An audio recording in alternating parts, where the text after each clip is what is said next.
ধর ঢামনা, টাকাগুলো দিয়ে দে। বাবু বলছে আমার দিয়ে আবার কেন? সেদিন তুই বলেছিলি তুই নাকি তোর গাড়ির টাকা দিবি, তো মনে করে এটা তোর গাড়ির টাকা। ও বাবা, এই টাকা আমার গাড়ির টাকা কোথা থেকে আসলো? কথা না বলি টাকাটা দিয়ে দে, ওদের বাড়ি থেকে তাড়াতাড়ি বিদায় করতো, আমার আর দেখতে ইচ্ছা হচ্ছে না। দেবো? দেওয়ার জন্যই তো আনিছি নাকি? হাগুদা বলছি দেবো? দিয়ে দে ভাই, এতগুলো টাকা দিয়ে দিতে হবে? কথা না বলে তাড়াতাড়ি ধর। এই না বৌমা ধরো। তা বলছি ওদিক মুখ করে কেন দিচ্ছ? ও তুমি বুঝবা না, তুমি ধরো টাকাগুলো, দাও। অনেক অনেক ধন্যবাদ। তাহলে আসি আমরা। আসবা কেন, থাকো, দেশি মুরগি কাটতেছি, খেয়ে টেয়ে যাই এনে। না না, আজকে আর খাবো না, পরের মাসে যখন আসবানি তখন রান্না করে রেখে নে। বিষ গুলাই রাখবানি। আসি তাহলে ফুটো কাকা। হ্যাঁ বাবা আসি। বাবা বলো কোন মুখে? সে মুখটা কি রেখেছো? এখনো তো দিবস হয়নি, এর জন্য বললাম, দিবস হয়ে গেলে তখন আর বলবো না রে। চলো দাদু চলো। বৌমা, এবার বৌমা বলিস কেন? বলেন। তোমার একটা কথা বলতেছি, এই যে যে টাকাগুলো দিলাম, হ্যাঁ এগুলো আমাদের গায়ের রক্ত জল করা টাকা, বুঝতে পারিস? খরচা করো, উড়াই দাও, যা পারো করো। আর একটা কথা বলতেছি, ওই যে দিবস তো করে দেওয়ার সব সিদ্ধান্ত হয়ে গেছে কালি। আর ওই যে আমার ভাই পরে আর ফোন করে জ্বালাইয়ে না। আচ্ছা, ফোন টোন আর করে না, যে মেয়ে উঠে ছেলে উঠে তা নিয়ে মাথা ঘামায় না, ঠিক আছে? মাস গেলি টাকা পাতি থাকবা যতদিন তোমার ফাইনাল ডিভোর্স না হচ্ছে, ঠিক আছে? আচ্ছা আচ্ছা, কোনো সমস্যা নেই। এর পরের মাসে আজকে ক তারিখ? 6 তারিখ তো, ওই 6 তারিখে চলে আসবানি। আসার দরকার নেই, আমরাই যাই টাকা দিয়ে আসবানি, নয়তো ফোন পে মেরে দেবানি। না না, ওসব করার দরকার নেই, আসবানি আসবানি। শালা এত কষ্ট করে মানুষের বাড়ি গু ফেলায় 28,550 টাকা পাই, আর এখানে বসে বসে 30,000। কিন্তু বিরাট কল। আসি তাহলে, ভালো থাকবেন। হয়েছে হয়েছে, মা তুমি এখন বিদায় নাও, তারপরে মুখ ফসকে কি বলতে কি বলে ফেলাবানি, তারপরে পেটের নাড়ি মোলায় উঠতে যাও। আচ্ছা। চল মা চল, বলছি কি মা টাকাগুলো ধরতে পারবি, না তো দে আমার পকেটে রাখবানি। না না, আমি পারবানি রাখতে। আরে দে না আমার কাছে, আমি রাখতেছি। পড়ে টড়ে গিরি পারার এক ঝামেলা, বাড়িতে দিয়ে দেবানি, টেনশন করিস না। রাস্তাঘাটে ট্রেনে ফেরে নে, মেয়ে ছেলে মানুষের কাছে ঝপ করে কেনা ঝেড়ে দিল, আমার কাছে দে। নাও।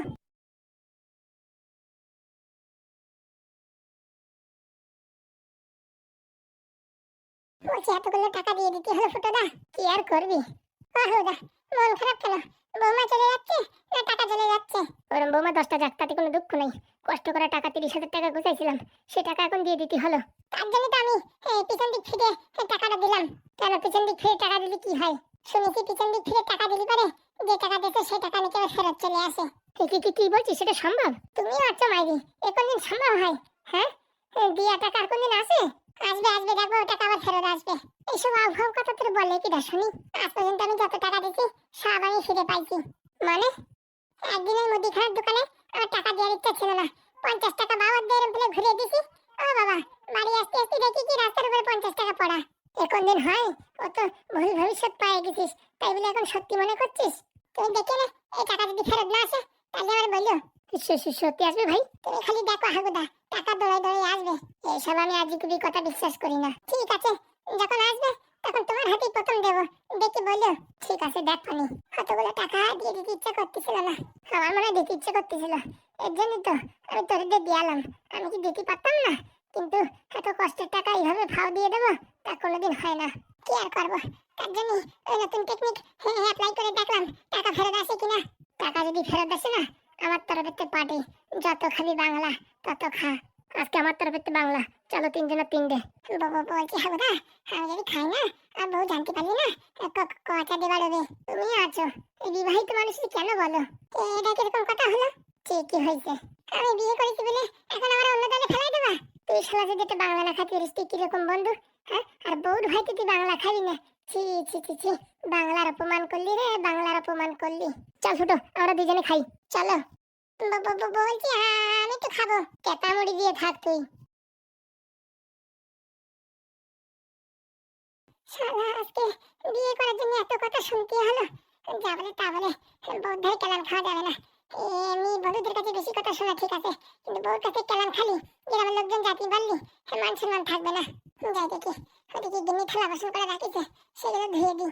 খালি খালি সংসারে আগুন লাগানোর কোনো দরকার নেই। পারবো না কিন্তু, আমি পারবো না। কি মুখের উপর বলে দিলি পারবো না? তুমি অন্য কিছু বলো, কিন্তু আমি সবকিছুতে রাজি আছি, কিন্তু আমি ফুটোদের বাড়ি যেতে পারবো না। কেন? গেলি পারে কি তোমার চরণ ধরে নষ্ট হয়ে যাবে নাকি? না মানে, একবার ফুটোদের সাথে ঝামেলা হয়েছিল তো, সেখান থেকে ওদের বাড়ি আমার আর যেতে ইচ্ছা করে না। শোন বুড়ো, আমি যা বলছি সেই কাজ যদি তুই না করতে পারিস তাহলে তোর কপালে কিন্তু দুঃখ আছে। মানে বুঝলাম না। একটা আধার কার্ডের নাম্বার দেবো, সেই নাম্বারে মানুষটা কোথায় আছে সেটা তোর খুঁজে আনতে হবে। কার নাম্বার? কটকটির ঠাকুমা। আচ্ছা ঠিক আছে, দাও দেখি। ঝাপাত করে হেসে উঠলি কেন? কই না তো। বলছি তোর বুড়ি দেখে আমার পছন্দ হয়নি তো? তোর তালে তালে আমার কোনো শয়তানি কুমতলব নাই তো? ওই বুড়ির সাথে তুই আবার লাইন মারছিস না তো? হে কি কথা বললে গিন্নি, তুমি কি কথা বললে? এ কথা বলার আগে আমারে ওই অ্যাপেলের জুসের সাথে তুমি কেন ইন্দুর মারা বিষ মিশিয়ে দিলে না?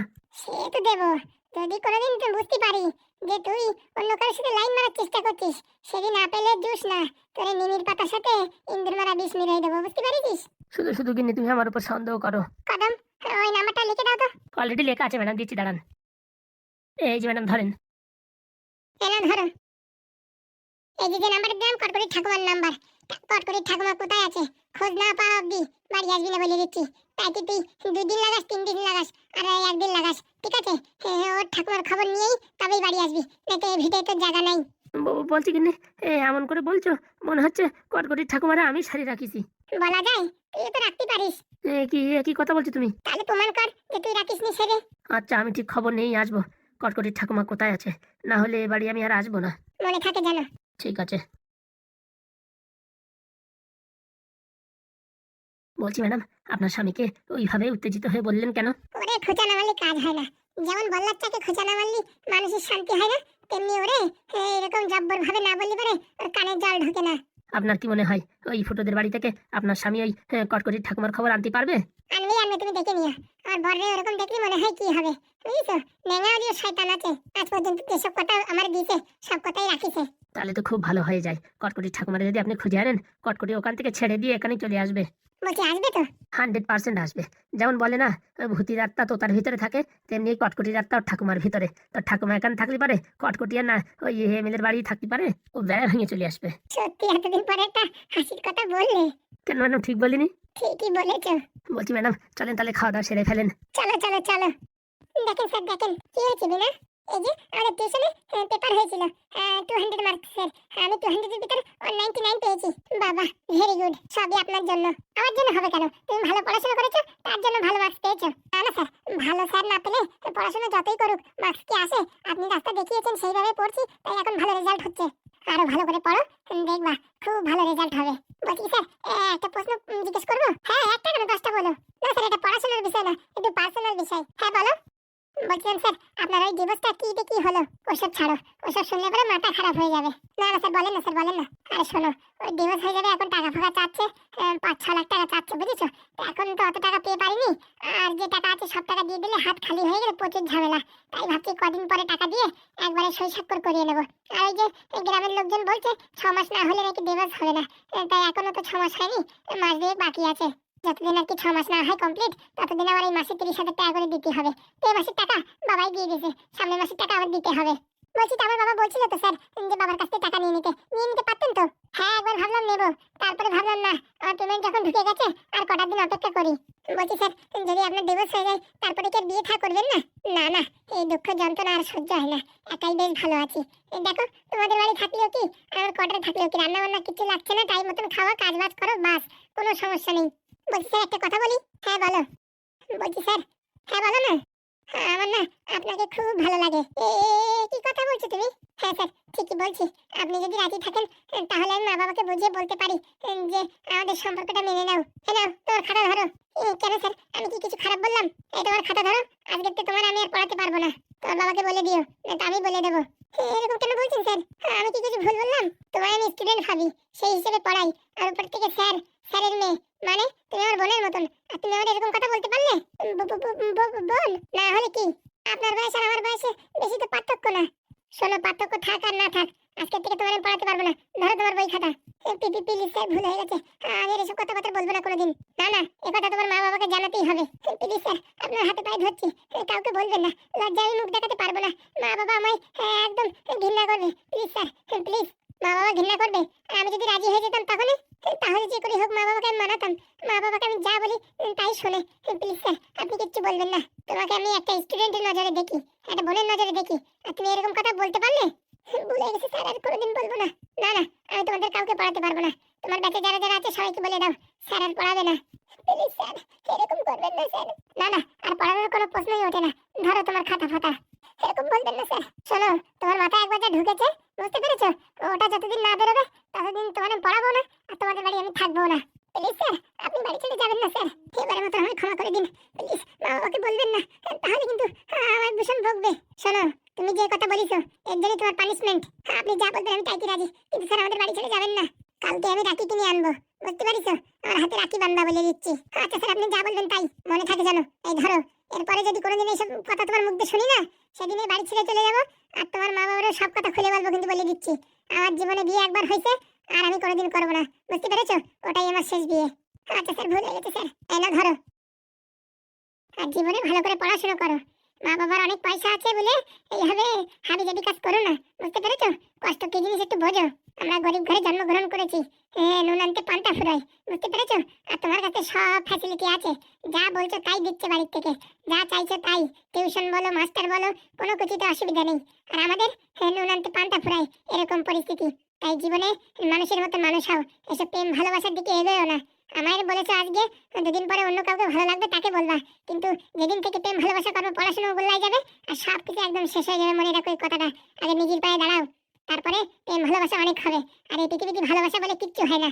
যতদিন তুমি পয়সা আছে ততদিন ভালোবাসা আছে, যেদিন দেখবা পয়সা নেই ভালোবাসাও নেই, সে কথাটা মনে রেখো। লোকে বলে আমি তোমার জনম জন্মের সাথী, 2 টাকা যখন দিতে পারবে না, জনম জন্মের সাথী সারা জীবনের মতন ঘুচাই যাবে। কি বলে, একবেলা খেয়ে থাকবো আর একবেলা না খেয়ে থাকবো, তবু দুজন একসাথে থাকবো। ভালোবাসা, ওইসব ভালোবাসার কেটাই আগুন, ওইসব খালি গল্পই শোনা যায়, সত্যিকারের জীবনে দেখা যায় না। তাই এইসব হাবিজাবি জিনিস বাদ দিয়ে পড়াশোনার দিকে লক্ষ্য করো, বুঝতে পেরেছো? আচ্ছা স্যার। মা বাবার একমাত্র মেয়ে, মা বাবা প্রাণপণে চেষ্টা করছে তোমাকে ভালো রেজাল্ট করানোর জন্য। আর তুমি যে আজকে যে কথাটা বলেছিলে, আর কি বলবো, ছি ছি, লজ্জার ব্যাপার। প্লিজ স্যার, এই কথা কাউকে বলবেন না, তাহলে আমি আর এই পৃথিবীর বুকে মুখ দেখাতে পারবো না।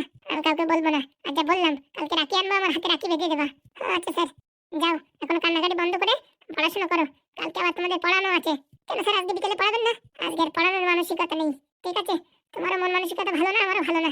কালকে পড়াবো, বান্ধবীদের ফোন করে বলো আজকে ছুটি। আচ্ছা স্যার। আর এসব ফাজলিমের মধ্যে মাথার থেকে ডিলিট করো, ঠিক আছে? মনে থাকে জানো। আর এই কথা দুবার বলবো না, পরে যদি কোনোদিন ভুল হয় আর বা তোমার কথাবার্তা আমি যদি কিরকম এরকম বুঝি, সেদিনই তোমাদের বাড়ি ছেড়ে চলে যাবো বলে দিচ্ছি। না স্যার, আর কোনোদিন ভুল হবে না স্যার, কোনোদিন না। ঠিক আছে, যাও।